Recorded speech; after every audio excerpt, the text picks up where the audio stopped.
ভারতে কাকে পাঠাবো? ভারতকে কাকে পাঠাবো? আমি বলতেছি এটা হচ্ছে সম্প্রীতির বাংলাদেশ। হিন্দু মুসলিম আমার কথা শেষ করি। কিভাবে পাঠাচ্ছি আমি বলছি, কাকে ভারতে পাঠাবো? আমরা ভারতে চলে যাব? আপনি কাকে বলছেন? আমরা কোনো প্রতিহিংসার কাজ করেছি? আমরা কোনো মসজিদে বাধা দিয়েছি?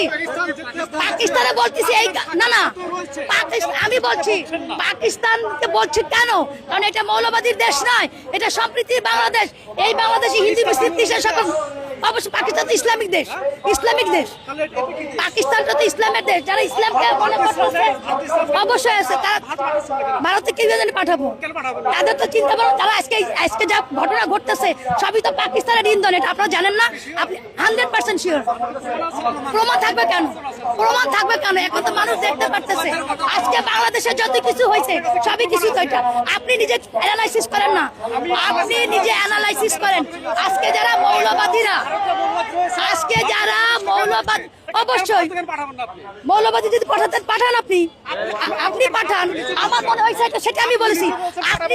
আমি কাদের বলছি? যাদের ভালো লাগছে না। কারণ পাকিস্তান থেকে বাংলাদেশের জন্ম হয়েছে, এখানে ভারত থেকে বাংলাদেশের জন্ম হয়নি, জন্ম হয়েছে পাকিস্তান থেকে বাংলাদেশের জন্ম।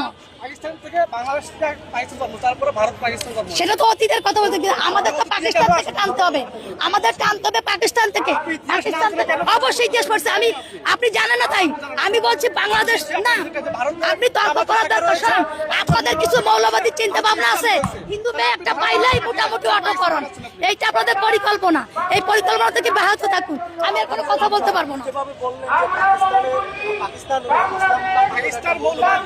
কারণ যাদের চিন্তা ভাবনা যে রাম মন্দির স্থাপন করতে দিবে না, যাদের চিন্তা ভাবনা, এই সকল ইসলাম বলি নাই, আমি মৌলবাদী বলছি, আমি জামাত ইসলাম বলছি, আমি সমন্বয়ক বলছি। পাঠান পাঠান, ভারতেও পাঠান, আমিও পাঠালাম। আপনার সাহসী আমিও বললাম পাঠান। আপনার প্রশ্নের উত্তরে আমিও বললাম যে আপনিও পাঠান। হ্যাঁ, আমি আমার জায়গা থেকে আবার বললাম না।